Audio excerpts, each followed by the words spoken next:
Hey everybody, welcome to the Eclectic Gamers Podcast. Today is February 6th, 2022, and this is episode 160. I am Dennis. Tony was here, we were recording, and as I was editing, I realized that approximately 8 minutes of his audio became really digitized. It must have been a software issue, probably with the computer, because it resolved after that point. And we had some initial startup issues, but we thought we had those fixed, so I'm just going to cover the sort of introduction portion here real quick, and then I'll note when we drop back into your regularly scheduled episode. So for intros, Tony just noted he's really been busy working and has been playing his SnowRunner game.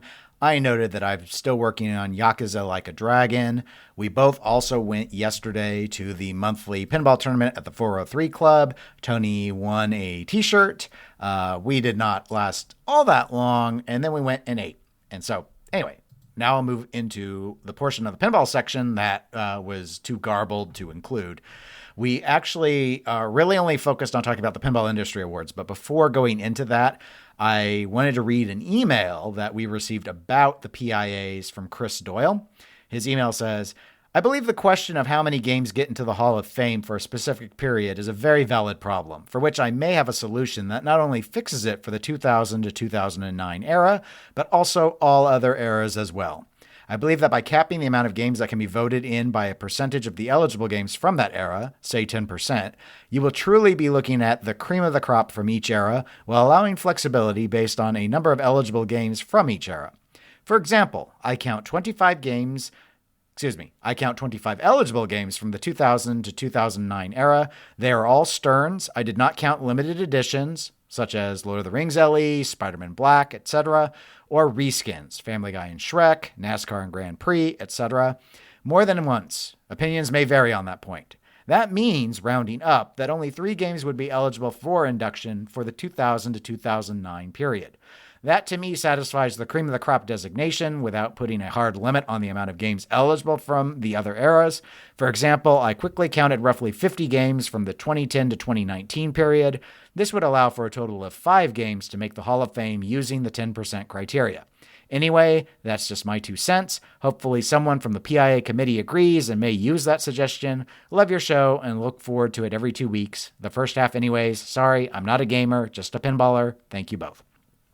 So thank you, Chris, for the email. When we discussed it, Tony and I noted that, we agreed this does seem like an ideal solution. This style of solution, I can confirm, has been briefly discussed by the PIA Governance Committee. The challenge right now is, since we're at the end of this award cycle, everyone's just too burned out to really focus on what's going to happen next year. Not to mention that if it happens like this year, we may see significant turnover on the number of volunteers to serve on the governance committee. There were only 3 of us who served last year and this year, and I have no idea what it's going to look like. But everyone agrees, in particular, that this is ultimately something that's going to have to be resolved, especially with the 2000 to 2009 era going to basically force our hand before any other era would, just because there's so few games that came out and the quality arguably falls off a cliff in terms of like top tier, or as Chris phrased it, cream of the crop. So after that, we were ready to go into discussing the Pinball Industry Awards results, and I will drop that portion in at this point. So I will note, we do have a link in the show notes to the YouTube video of the ceremony. That was YouTube premiered on January 28th on a Friday. There was very little notice, so most people didn't see it live. I think there were about 150 people that were in. So if you want to watch it, Zach Minnie and Greg Bone did end up hosting. We did not originally have that arrangement. However, they became willing to do it. And so we were not planning to do a ceremony at all, because we didn't feel we could live up to what Zach and Greg had done. So we're going to do a very different sort of social media approach. But we weren't really happy with how well that might go. So this seemed like a better idea. It's about an hour and 45 minutes. There's been a lot of praise for the Lyman Sheets tribute that's at the start of it. So you might want to just go and check that out. Even if you don't want to watch the rest of the awards, that's pretty close to the beginning. But we'll start with the Hall of Fame. Okay. So EM, that's a write-in category for us. And the winner there was Campus Queen. Almost. Actually, I don't remember how many votes Campus Queen had. Jungle Princess, Jungle Queen. That's partially. Yeah. So that's the winner. Well, Grand Prix was the winner, but the instructions said Grand Prix had already won, so you couldn't vote for it again. But because there was a write-in, people did it anyway. People don't listen. People's choice. To be fair, people don't listen. The first 5 slots of the honor roll of EM People's Choice would probably be Grand Prix. Grand Prix is good enough. It deserves the first 5 Grand slots. Prix, yes, but look, and you EM people, like real EM people, you write in collectinggamerspodcast@gmail.com and confirm this, but like Grand Prix is the pick that non-EM people pick to act like they like EMs. Okay. It's like, it's spinner all day, so people get it. People like spinners. See, that's it. We're back to this plebe. So this is back to the plebe people. They don't understand the joy and the beauty in a machine. Why didn't they vote for Centigrade 37? No. I'm not. One could take that approach, but you see, that's the opposite end. Then there's the EM snobs that are out there acting like the pachinko style waterfall stuff is in any way fun. It's like, it was not. Quit acting like every design that came out of the EM era was genius. There was a lot of rehash and a lot of trash. Mm-hmm. There just is. In fact, there was more trash back then than there is now, because they were turning out so many games. Yeah, nowadays we had to cut the fat. You can definitely see, not only were they highly experimental in ways that in no way worked, they were turning out so much at the point that things were selling themselves that quality did not need to be there. So, no. Games are better now than they were then. That said, Grand Prix is a pick of a solid stater. You're trying to fit a round peg in a square hole. That's what you're doing. So you're just having fun, and you're picking a game that's fun. Please don't do that. You need to have higher quality in your fun. I like Grand Prix too. But, okay, people, the real answer is Jitterbug. It needs to be Jitterbug. You know, the bugs, the jitters, and the doodles. I kind of thought maybe they would. I kind of thought it would have won, but it didn't. It didn't. Grand Prix won it to again. So anyways, Jungle Queen, Jungle Princess. That's okay. That's cool. I don't have a problem with that. 70s Solid State was a tie. Harlem and Gorgar. Okay. Sure. 80s. I mean, Harlem's okay-ish. And a lot of people love Harlem. That's a tournament darling. And then Gorgar's, it's the first game with speech. Yeah, it has like the best musical soundtrack of any game from that entire decade. It's just 80s, amazing. 80s was Centaur. It is a beloved class of 81 game. I really thought something from the late 80s. I figured it. I was surprised. 11. I was expecting a System 11. Yeah, so it didn't. 90s. This one surprised me. Twilight Zone. Tony, that's not very nice. I'm sorry. Bullcocky. It's too late. I have to write this down and put in a beat. So but yes, I do agree. Because Attack from Mars is still not in the Hall of Fame. Medieval Madness won last year, and here's Twilight Zone. Twilight Zone. That stuck every toy in the world in it instead of having a layout. It's not just that I am upset. Yeah, tell me about the plebes, Tony, that voted for. Let's tell me about the plebes that picked It's not just Twilight that I'm upset that Twilight Zone beat Attack from Mars. I think there's like 4 games that should be in there before Twilight Zone. But Twilight Zone is beloved. A lot of people like it a lot. It wasn't beloved when it came out. Well, maybe it had better taste back then. I don't know. But I'm glad you're happy with your choice. It's just wrong. So plebes. The plebes choice Twilight Zone. 2000, 2009, Simpsons Pinball Party. Not a surprise. What choice did they have? Not Spider-Man. I mean. Spider-Man.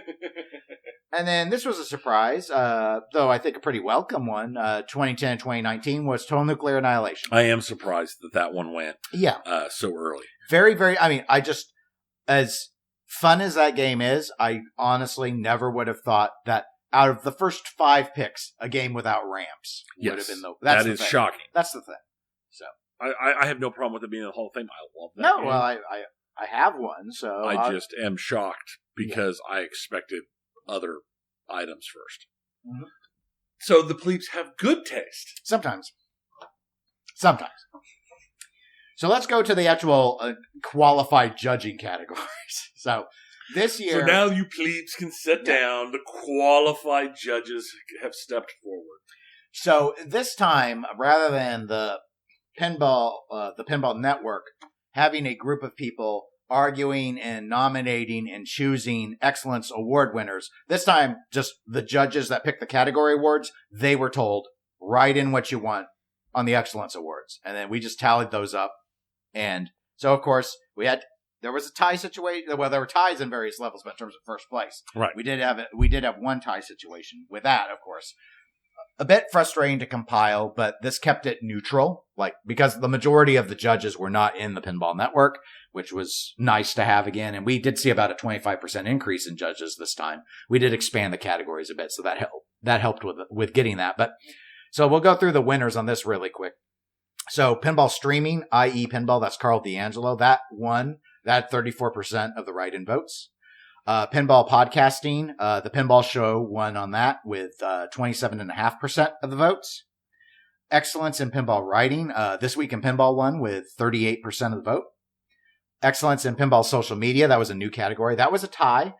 Fun with Bonus, that's Steve Bowden's social media, and then Nap Arcade, which is Jason Knapp's social media. They both won. Each of them got 18.75% of the vote. Pinball Photography, Nap Arcade won that one with over 30% of the vote. Pinball Videography was straight down the middle, which won with 30% of the vote. And then we added another new award, the Harry Williams Legacy Award, to sort of celebrate contributions in pinball. And with a little over 14% of the vote, Dwight Sullivan won that. Okay. So those are the Excellence Awards. I didn't actually vote in the vast majority of those because I skipped a number. I mean, I skipped podcasts since I knew I was.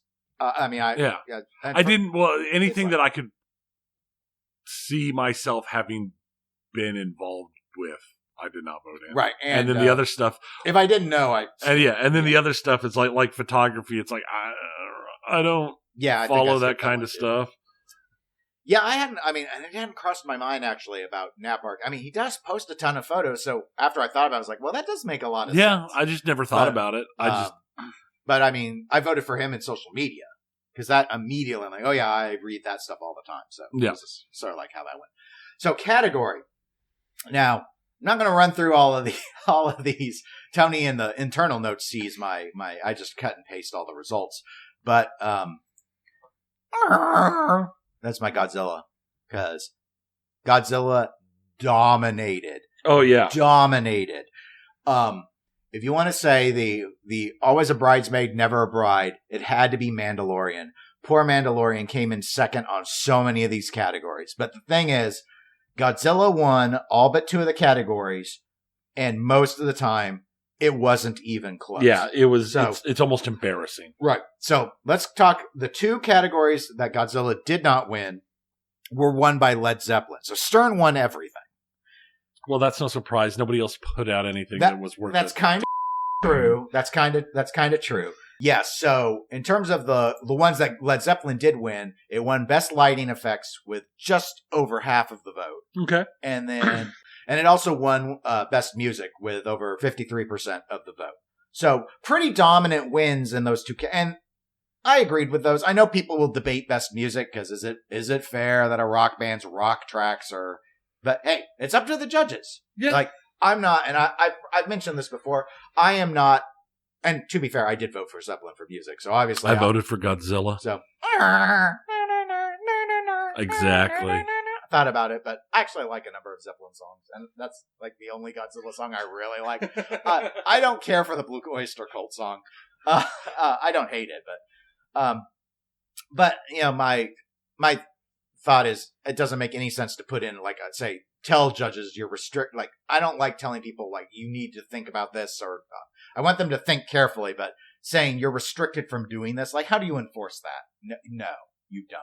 It's up to the judges. So.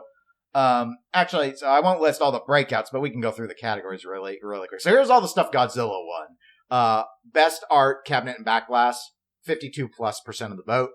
Obviously. Playfield art, 62% of the vote. Yep. I disagreed with both of these. I was Mandalorian on both of those. So. I was Godzilla on both of those. Well, most people clearly were Godzilla, but I did not. I did not agree with Theme integration, Godzilla, 71% of the vote. Yeah, it was. I mean, come on, the building collapse alone sold that. Best innovation, Godzilla, just under 70% of the vote. Newton ball magnet, I think, is why. Because a lot of the other stuff was a rehash, but that was new. Yeah.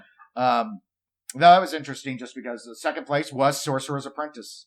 See, the judges do put in logic because P3 performs better on Pinball Industry Awards than in any other award ceremony I've ever seen. Well, yeah, because it requires somebody to have actually played one. And that's part of the judging criteria. On helps Choice Awards. Yeah, helps grab people that try and play everything, or at least read up on everything. Playfield layout, Godzilla, 92% of the vote. This is not the biggest vote margin, by the way. We will touch on that, but that is a huge vote margin. Because like Mando had like 2 votes and Zeppelin had 1 on that. Best rules, Godzilla, just under 60%. Not too surprised. The only thing that surprised me about that is I do hear a lot of praise for Zeppelin's rules, but it came in third to Mando, which I know some people are frustrated with the rules on, but it had almost 12%. Here's one, the best accessory, big shock here, the Insider Connected kit by Stern. Yeah. That was 3/4 of the vote. Well, it totally makes sense. I was the one person who argued to drop this category. I continue to lose that argument every time. I think it's a terrible category. I agree with you. I still lose it. I can't convince the other judges. I'm sorry. Yeah. We skipped Best Toys, 88%. For Godzilla. The toys are awesome. The toys are awesome. The best sound effects, Godzilla. This one was a closer one, Godzilla. Yes. It's still not that close. Godzilla had about 52% of the vote.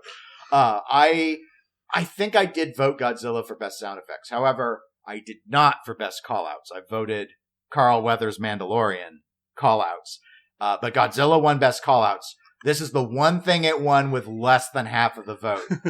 So this was the only, there were 2 really competitive categories. This was one of them where Godzilla was 44% of the vote. Mandalorian was about 35% of the vote. And then animation, display, and effects, Godzilla was 40% of the vote. Mandalorian was about 29%. Right. Those are the only 2 close categories at all. What was best in show, Tony? Oh, it's obviously... I already said who won. It was Godzilla, but... Right. No, best in show is obviously Ultraman. Poor Ultraman. It actually, Ultraman did come in, I mean, it was 6th in sound effects. I remember that. I mean, there was actually Ultraman. I'm trying to remember. Ultraman did come in 3rd on art for cabinet and back glass. Oh, that's which good. Surprised me. I thought that Halloween looked better. See, I actually thought Ultraman. A lot of people. Apparently, most people did, but I really liked the Halloween. Halloween art. I thought the Halloween art was very much blasé. So this though. It is so funny during the ceremonies. Well, obviously, I've already spoiled that. Other than the 2 things Led Zeppelin won, it was all Godzilla. But it's so funny watching the ceremony because they show you Godzilla and they show you Led Zeppelin, and then they go to open the card. Those were the only 2 games that got votes. Zeppelin had 1 vote. It's 98% to 1.9%.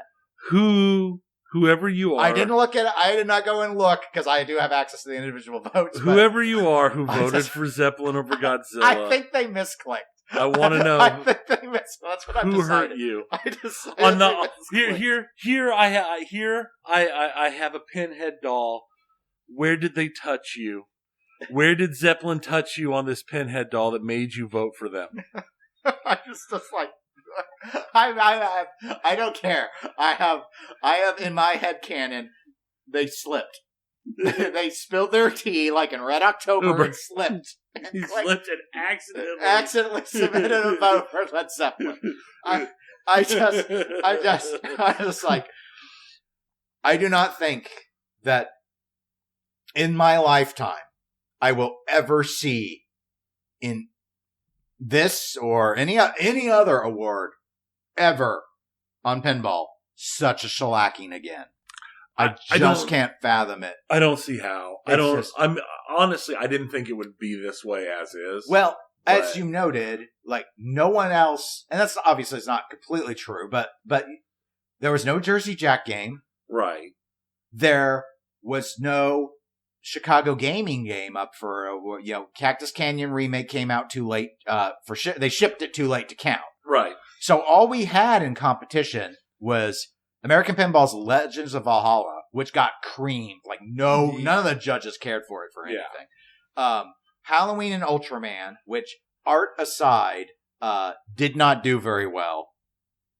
And then it's the Stern Show. Oh, and there were 3 games from P3, 2 of which were third-party developed, but all 3 of which didn't come with a new module. So you're using rehashed playfield layouts. But a lot of them still scored better than Halloween. No, Halloween was hated in this. I mean, it's outside of like art. Halloween was 4th in cabinet backlash art, as we noted. Ultraman was 3rd. It was the same 3rd and 4th for playfield art. And then, P3 stuff, Best Innovation, Sorcerer's Apprentice was 2nd on that. And they were 5th in rules. I mean, like, Halloween and Ultraman didn't get any judge votes for rules. So it's noteworthy to say Sorcerer's Apprentice made a showing there and nothing from Spooky did.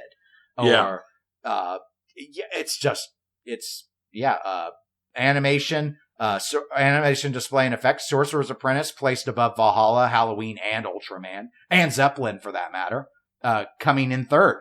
So P3 had a couple top 3 showings. So yeah, it's just, and that's the sort of thing I wanted to see out of where I think if you involve judges, you see a difference. Normally you'd see a difference in winning too, but to be fair, I don't think it matters what award type you do, what style of judging. Godzilla's going to clean up this year. Right. There was just no way. Didn't, and when the ceremony was being live streamed on the YouTube premiere, there were people in the comments that were joking. It's like best ashtray, Godzilla, best comforter, Godzilla. Because it's like Godzilla's going to win. And no, it didn't quite win everything, but if it didn't, so it made for a boring awards show. Actually, Zach, in his editing and scripting the show, did a nice job of spacing the Excellence Awards and the Category Awards to give you a break from all the Zilla madness. But what would people think of your awards show if Godzilla didn't win? No one would believe you. Yeah. If Godzilla didn't get not just best in show, but almost all of these categories, it would be very sus. It would be very sus. There would be some serious shenanigans. You'd be like, someone put their thumbs on the scale, someone bought votes, someone created a bunch of obviously that doesn't affect this style of judging, right? But everyone would be like, you would be super suspect if Halloween won all this stuff, right? Even if Zeppelin had won all, if anything but Godzilla had taken Game of the Year. Or best no one would show, believe it. There's no way. No, there's no way. Yeah. You'd be Golden Globed. Yeah. You'd be like, oh, you have, your judges were the design team of Zeppelin. Yeah. That's what it would be. It's like, oh, okay. How did that? Yeah. No, yeah. Yeah. Well, before leaving Pinball, gotta do Rumor Corner. Rumor Corner. So, this is not new rumor. Toy Story. JJP, the last of the games that were revealed from the disgruntled employee. All other games have come to pass. Very close is what I am hearing. I'm hearing March. I'm hearing the reveal will be in March. I'm hearing that they are just busy trying to build a certain number of them ahead of time so that they will actually be able to ship a number of them. And I'm hearing triple digit number of them out. So 100 plus. So that's what's going on. Good for them, if it's true. Mm-hmm.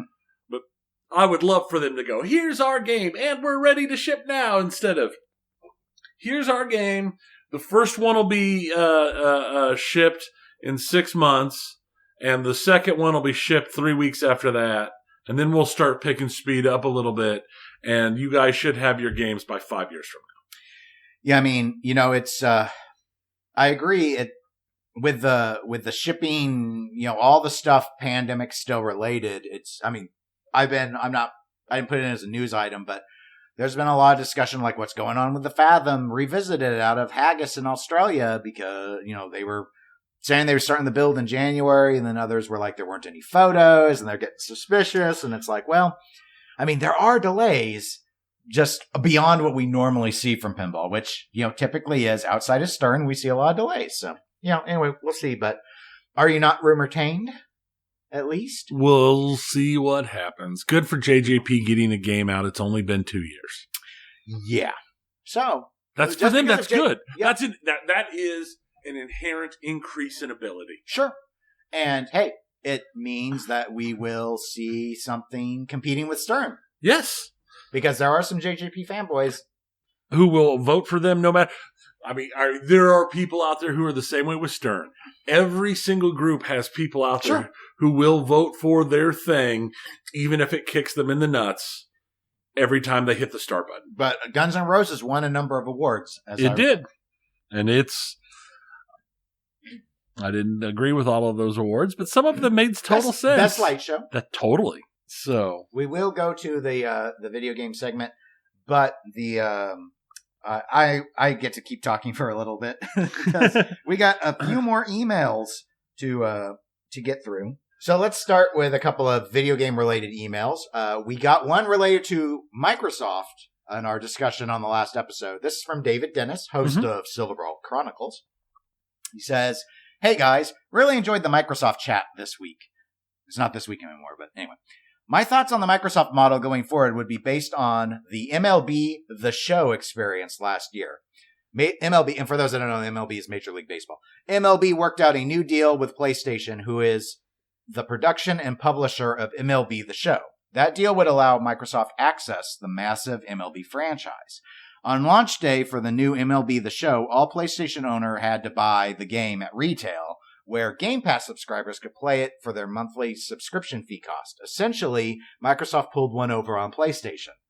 This will be the model for Call of Duty, etc. Why would you buy a PlayStation and buy a game for $79.99 when you could buy an Xbox or PC and have it included in your monthly subscription?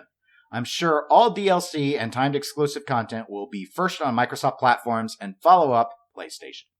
So thank you, David, for writing in. I do think that that's going to be the model for Call of Duty. I do not think that's going to be the model for everything under Activision Blizzard. And yeah. I mean, I do think it'll all be on Game Pass. But the thing is, we've already seen things like early on, I thought Microsoft was a little coy when they got Bethesda about what would still be multi-plat. And then it seems like other than already committed games, things ain't going to be multi-plat. It's going to be PC and Xbox. So, it's a question of, I think for Call of Duty, it makes a lot of sense because there are so many, PS5 has been outselling worldwide the Xbox Series, not nearly like it was last year, or last gen. Right. But that's a lot of, it's like with Minecraft. There's a lot of other devices that you would like to make money on, and Call of Duty is a great way to do it. But others, like Overwatch 2, most of the players of Overwatch are PC anyway. I could definitely see them saying, okay, this is going to be on PC and Xbox. We ain't putting it on PS5. Right.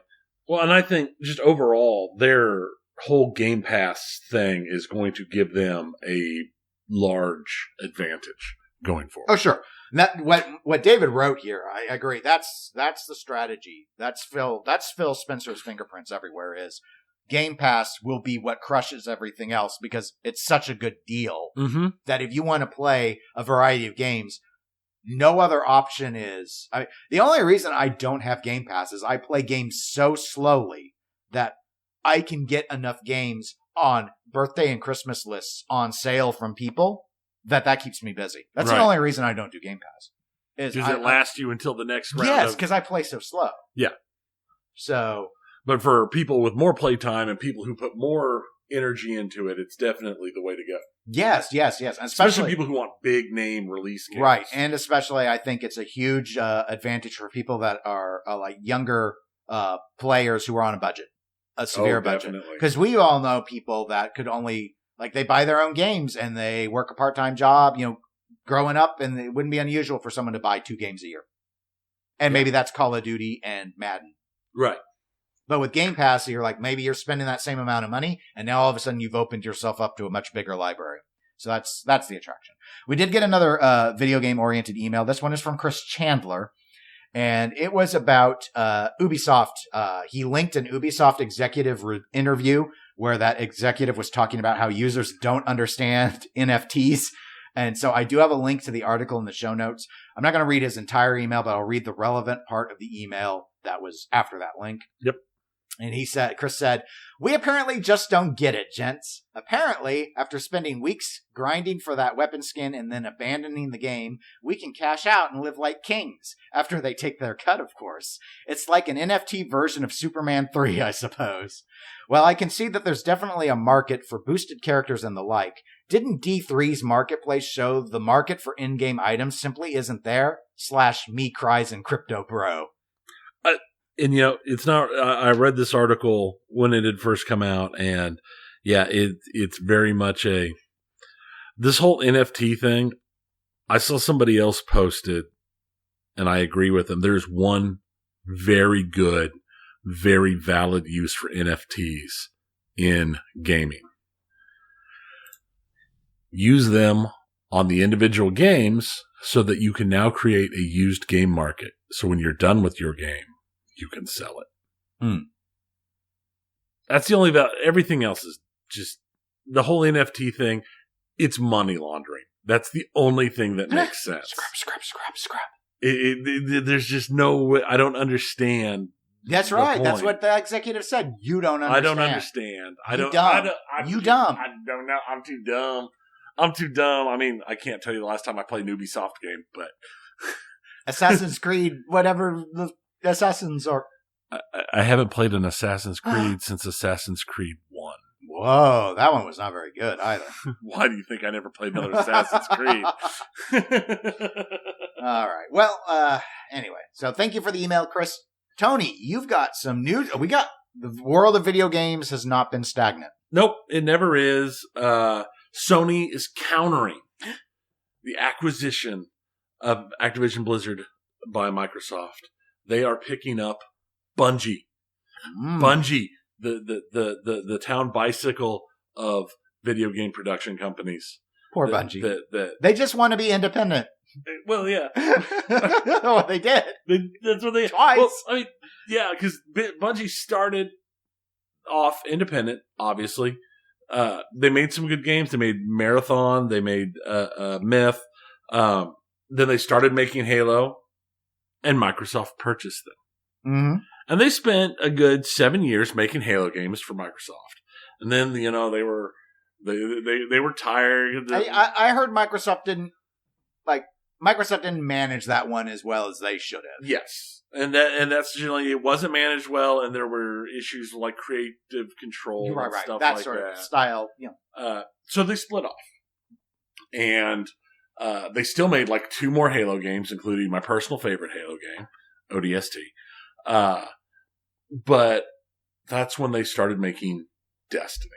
And then they cut a deal with Activision Blizzard. Like you do. To work when you're independent. Right.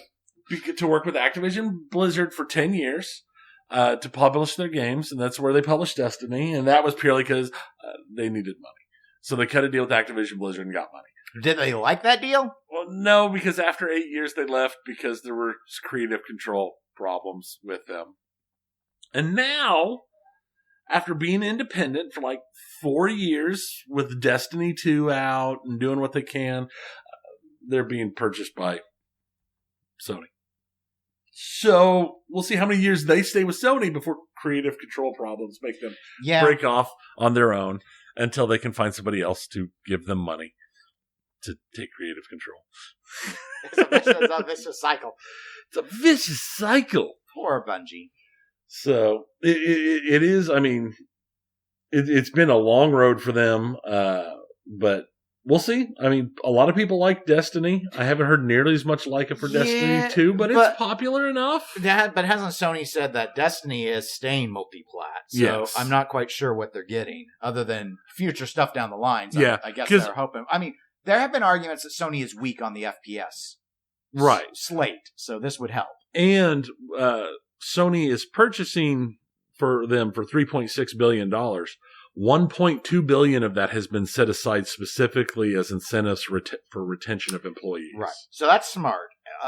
Overall, other than Bungie's constant, in my view, as you sort of highlight, constant dissatisfaction with being under anyone's thumb, this isn't a bad move. I don't think so. I don't think it's a bad move at all. I think it's something that shows a lot of progress, or it has the chance to give them a lot of progress, especially if they get a chance to work on something not Destiny. Maybe they can start opening their sites back up. Since we already have talked a little bit about Activision Blizzard, we'll continue into the Activision Blizzard stuff. No surprise, the FTC is going to be looking into the purchase deal for Microsoft. Microsoft is downplaying the chances of anything being blocked because even post-acquisition, they're still only going to be in the number 3 slot. I think this deal is going to go through. I don't see how it won't go through. I mean, I don't see how they could shut this deal down saying it would make them too big when it would only put them in the number 3 slot without also coming forward and deciding they have to break up Sony and Tencent. Right. It's like, to me, this is like the merger of Sprint and T-Mobile. Right. It's I get it. There's diminished competition. We had someone, or I don't think it was on our Facebook necessarily. Someone tagged me though with that concern about the loss of independence. It's complicated though because they're actually, because you can have one person studios, there actually are a ton of independents out there. Right. So it's just not the same landscape as it is because things are distributed digitally. It's actually relatively easy to get your own video game studio up if you wanted to. Right. You don't have to be like Bungie begging for money all the time. That may mean you can't be as ambitious. But you don't have to be huge and special in Right. AAA to have a good look at like Among Us. That's independent and it's still huge. It's one of those things. Independents can get out there and put their own stuff out. So I don't think it'll destroy anything. I don't think it'll be blocked. Activision Blizzard did release their next round of data on their player base. Their player base has dropped by another 14 million since September of active monthly users. That is, in my notes, I put it as active monthly losers. Yes. They've lost that, and considering the numbers of losses they've been taking, it's just been a continuing downward trend on that. At the same time, Square has been climbing. Final Fantasy XIV numbers are higher now than they've ever been. So there's definitely been some stuff going there. And because, like we talked about, this opening up of the union at Raven, which is part of Activision Blizzard has continued sending out more union-busting messages to their people. So we'll see how well that goes. I'm just going to read a selection from some of these ones. Just basically, it's the same comments they made on the last one where when it comes out, it'll affect your direct relationship to the company, and we won't be able to make as good of games if you're under union control. And yeah, it's not surprising, but it's sad. It's pretty common for companies when they announce, this is your right, and then they always have you'll we totally support your right to do this, but don't do it. Yeah, but vote no. So, let's see what else we got going on. Stadia. We haven't talked about Stadia in a while. We haven't, and Stadia has been reportedly deprioritized. What? It's being by Google? Yes. What? I know. I too am in absolutely zero shock. They are no longer pushing to make the deals for the games. They are instead shopping out the software and the back end stuff to sell to other third party companies who want to have their own thing. Yeah, I saw Peloton listed. Yeah. And I was like, well, Peloton's not. Their financials aren't doing great right now either. They did great during the pandemic, and now it's like, well, they can't maintain that growth level because people are not staying at home anymore. Right. Yeah, I mean, I know we have a few listeners that are I'll brand them as Stadia fanboys. But yeah. Honestly, based off of the sales numbers, this was inevitable. I think it was inevitable. It was definitely, as you noted, in no way a surprise. Google does this. Yes. A lot. And it's frustrating, but it's as someone who, like, with I've been in the Android phone infrastructure. Obviously, that software, that operating system is very, very successful. But I mean, I've been constantly, we use FeedBurner for our thing. And thankfully they just don't, they don't work on it anymore. But I'm always wondering, are they going to pull the plug? And millions of people use it. But this is what Google does. They're often with very little. Actually, this is more notice than I thought, honestly. They kill the service and say, oh, yeah, we just, here, look at this. Here's a new phone. Yeah, there's been several things that I've used over the years that Google was in, and Google's just like, it's too bad. We're shutting it down. They throw, someone described it as Google seems to throw everything at the wall to see what sticks. And when things start to fall off the wall, they just kind of don't seem to care very much about what happens to the people who adopted them. Right. So my favorite thing, though, was and they worked it for a while, but Google Plus, which was a dumb idea to begin with. They came into, maybe now with Zuckerberg being seen as a vicious robot, they could have had, but at the time it's like, you're entering the wrong type of social media space at the very wrong time, and it didn't work. Yeah. And I knew people that tried to make Google Plus, they were like, we should use Google Plus. I'm like, I'm not a Facebook fan, but why? Yeah. Why would I do this? And then in fact, when we first started doing the podcast, I used to promote it on Google Plus. I got one like. Ooh. It's like, it was a waste. It was a waste. Yeah. There was never anybody there. I had very limited things. They only stayed with that as long as they did because the sheer amount of money they poured into it was high by even Google standards. That's the only thing. Oh, what a mess. Anyway. So much for that. So much for Stadia. Now, in a similar vein, Valve's Steam Deck is going to start shipping on the 28th of February. For those people who got their reservations in early enough last year when it was first announced. Will Steam Deck do any better than Stadia? Yes. Yeah. because it's all right. Because Steam is successful. Right. You don't have to rebuy the game. Yeah. Yeah. And for me, that's the most interesting part of it is because with Stadia, when you bought into the Stadia system, you had to buy into their whole thing so you had to buy games there or buy into their stuff to get games. Steam Deck, well, I already own Steam games, so I can play all my Steam games on Steam Deck. Mm-hmm. It's just like for those people with the Game Pass on Xbox. It's like Xbox. It just gives you another way to enjoy what you already have. Right. I'm not planning on getting a Steam Deck, but the ability to have access to the Steam library is the only reason I would consider it.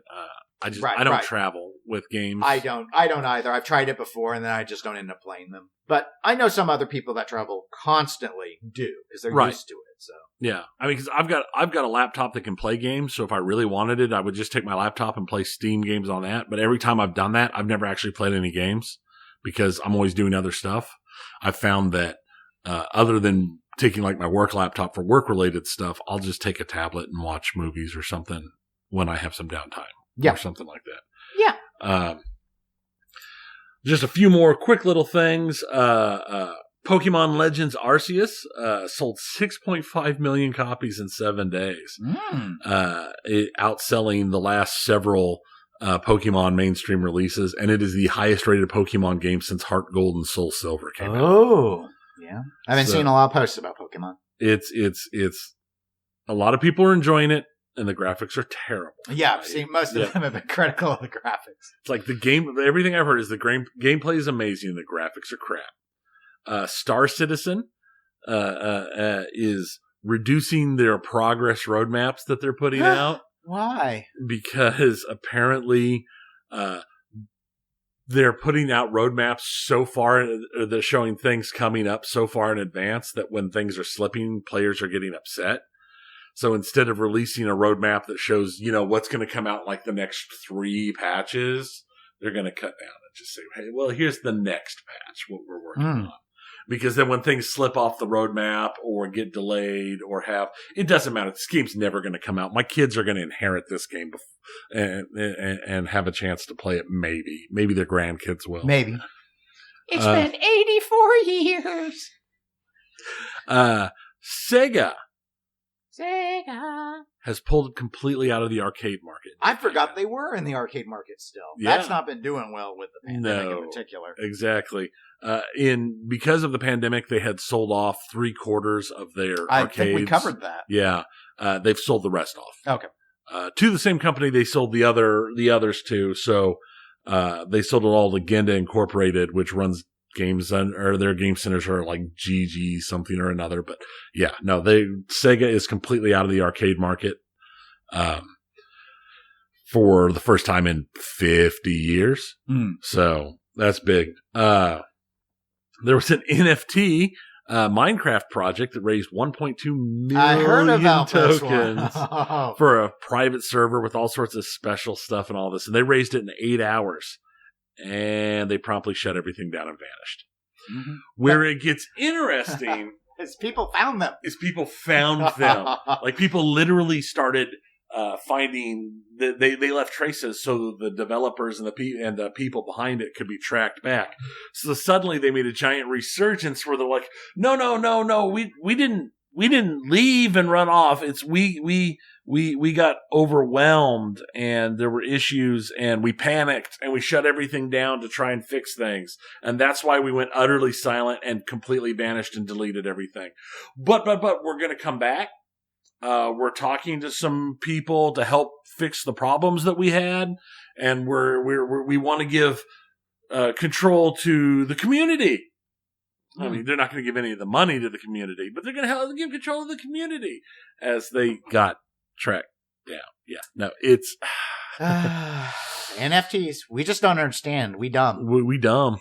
We too dumb. We too dumb to understand NFTs. And EA in their shareholder meeting admitted that Battlefield 2042 crashed and burned. Yeah. I saw one where apparently a shareholder asked them to tell them like how much they made in sales or something, and EA wouldn't. They said something like, "Well, Battlefield's less than 10% of our portfolio, so you wouldn't you wouldn't understand, right? It wouldn't help you. Yeah. Wouldn't help you." And then it's just like, "Oh, it's that bad, huh?" Okay, yeah. Well, it sounds like it cost EA about $100 million. Yeah, I got it. When it came out, because I've been a pretty big Battlefield fan out of DICE, I was really excited for them to have another modern era one. There were elements of it that were cool. There were elements of it that I could live with, but I didn't love. But I mean, the map design is not great. It's really, really barren. I mean, the way the vehicles are in the game is odd. They're like all at the base. You can occasionally do these call-in drops. A lot of the game, it feels like you are sprinting for 5 minutes to be headshot by a sniper, and then you will spawn out in the middle of nowhere again and try again. And it was just like, it was, like they have too many specialists. They changed the formula up an awful lot, and I don't think necessarily for the better. Some of the mechanics in it were pretty cool, but it's just like,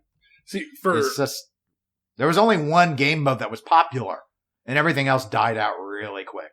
I think a big thing some of these big groups that put out a new game in the same franchise like every year need to remember is that people are buying your game and your franchise because they like how it is. You need to keep your changes to a minimum.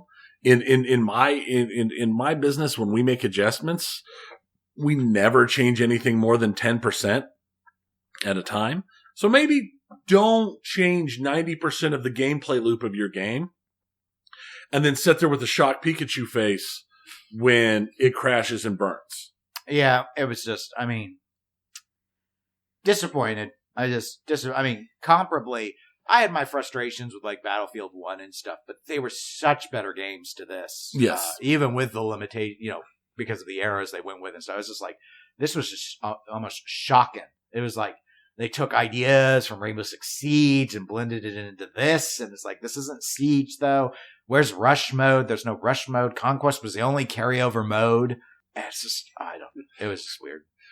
Well, we're looking. Unfortunate. We're looking at the statistics, and this is the most played mode, and this is the second most played mode. Well, let's get rid of those. And then it didn't help that like crossplay mode, as I noted, crossplay mode put the console people against PC, so we were farmed like innocent babes in boxes. We were bunnies in boxes being farmed by these PC people, and it was just like, you never mix those two groups. Yeah. What is this? Well, the thing is that was a lesson that was learned like during Halo 2. Yeah, you don't mix the groups. Yeah. Mess. It was a mess. So I'm not surprised. So, but that's what I've got for the news for video games. I think that's everything then.